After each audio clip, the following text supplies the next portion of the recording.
Hey guys, welcome into the TexAgs Rewind presented by Specs. We're in the Rollo Insurance Studio. I'm Kaylee. I'm Kaylin. And today on the Rewind, we had Scott Livingstone, John Harris, Trisha Ford, and Kendall Rogers. What was your favorite part? My favorite part was Kendall Rogers. What was your favorite part? My favorite part was Trisha Ford. Check it out. I wasn't that disappointed over the weekend as far as the losses, obviously. I mean, they play well. They play well at home. Texas does. And, of course, being a rival, that bothers you. Obviously, that's going to eat at you. But, I like the way our starting pitching went. I mean, I would put our three starters up against anybody in the league. There might, Liam Doyle, Tennessee, they might be considered a number one team when he's pitching.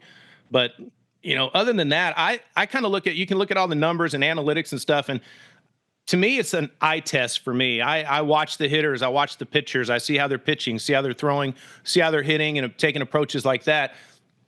And I just think everything's just kind of jumbled. And, like they said, one play could go our way and it didn't. And, we had a few miscues, but that's what happens in those tight ball games. It's whoever makes the fewest mistakes is going to come out on top. But, yeah, to see him get back in the swing of things with Lamar, that was good to see. I mean, that's kind of what Tuesdays are for, to kind of get you back straight in line. And but yeah, I think they should feel good. Flush it, as they say, and move on. Yeah, no doubt. Talking to Scott Livingstone here on TexAgs Live. How about this tear that Caden Sorrell has been on since he rejoined the team? And I saw this number: 9 home runs in his last 19 games. He comes back, the offense awakens. And he's just not stopping, man. I tell you what, it's been said before on the broadcast, and I've heard the guys mention it, but he does have one of the prettiest swings that I have ever seen. And I've said it before on this show before, is that I am super hard to impress, very hard to impress on the baseball field, and I'm impressed.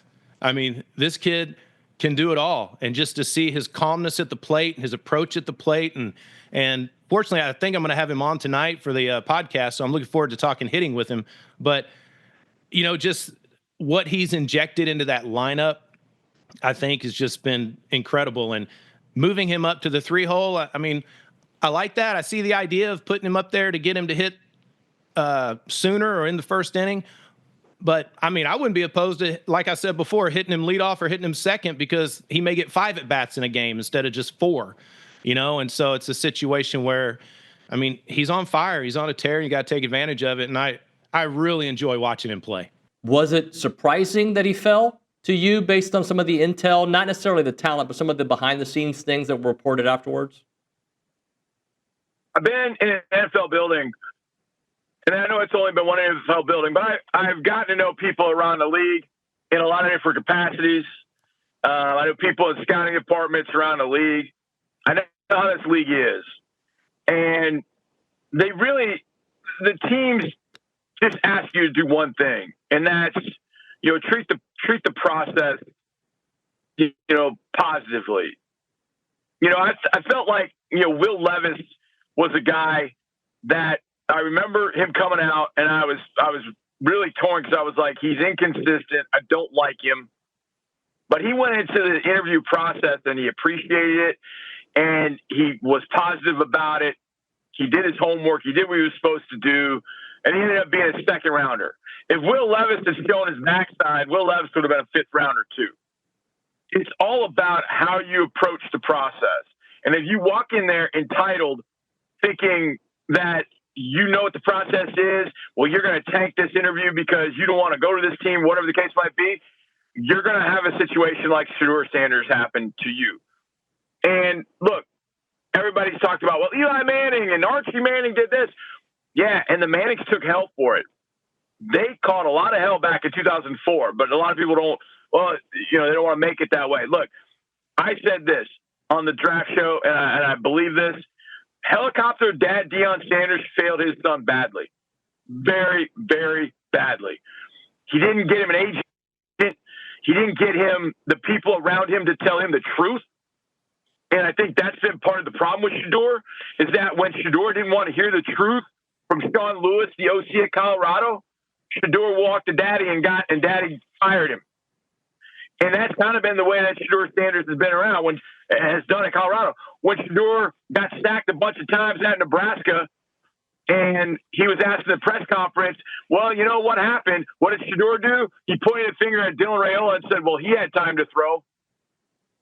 There are things that Shedeur Sanders has done that to NFL people you just don't do. Yeah, it's, I feel a lot of different things. I feel like, wow, it's already the last, regular season conference series. I'm also like, we have been in the gauntlet for a while. So I think, for us, it's a great opportunity to go see one of the top arms in the country, and we have a top arm in the country, and battle it out. I mean, what a great opportunity for us to be able to get in there, be able to see her, be able to face a team like Tennessee, and get us ready for postseason. Talking about pitching, I know you love your pitching. Carlin Pickens, she has a 1.02 ERA right now. That's just absolutely ridiculous. Also recorded the fastest softball pitch. Just what's it going to take to succeed against her this weekend? Yeah, I mean, I think, what we really have to do is just slow her down. And what I mean by that is making sure that we are not chasing pitches out of the zone. You're going to have to, anybody that's in our game knows you got to be sooner, you got to be slower. If you start to get into a hurry and you start rushing, then the game becomes really fast. So in the box, we have some things that we're looking for.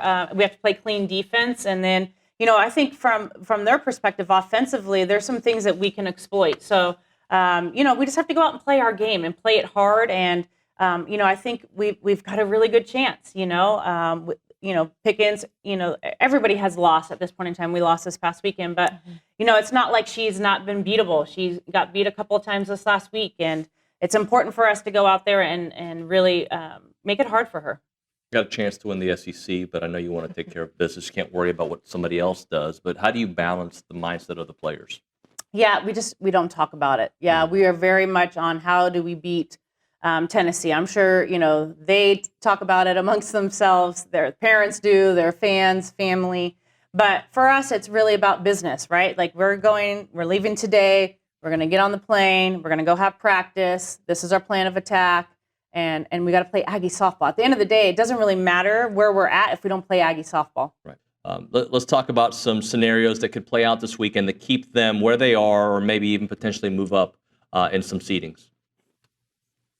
Yeah, I think if you look at the weekend with LSU, I think the big key is, you want your starting pitching to do what they did last weekend. It's going to be difficult. I actually feel like overall, with Blue out at Texas, I actually feel like LSU's offense could be more impactful. They're going to be in a more hitter-friendly environment in College Station this weekend. But on the same token, the A&M offensive line is going to be in a much more hitter-friendly environment. So, the big key for me is, does LSU on Sunday go to the same formula they went to against Tennessee? They started Case and Evans, the St. Pius product.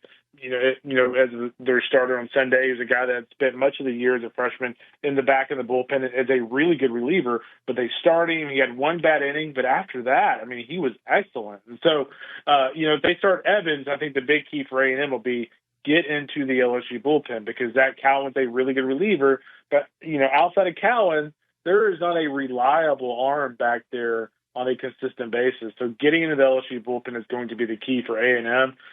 I think I kind of like A&M 2 out of 3 this weekend. I just feel like the Texas series was a little bit of a mirage, given how close they were to winning some of those games. I think they play well this weekend. I think they win that series in College Station. And if they win that series, sets up another one with Missouri. And if you can have back-to-back weeks like that going into Georgia, I think it kind of changes the way it doesn't erase the Texas series, but it certainly quiets it.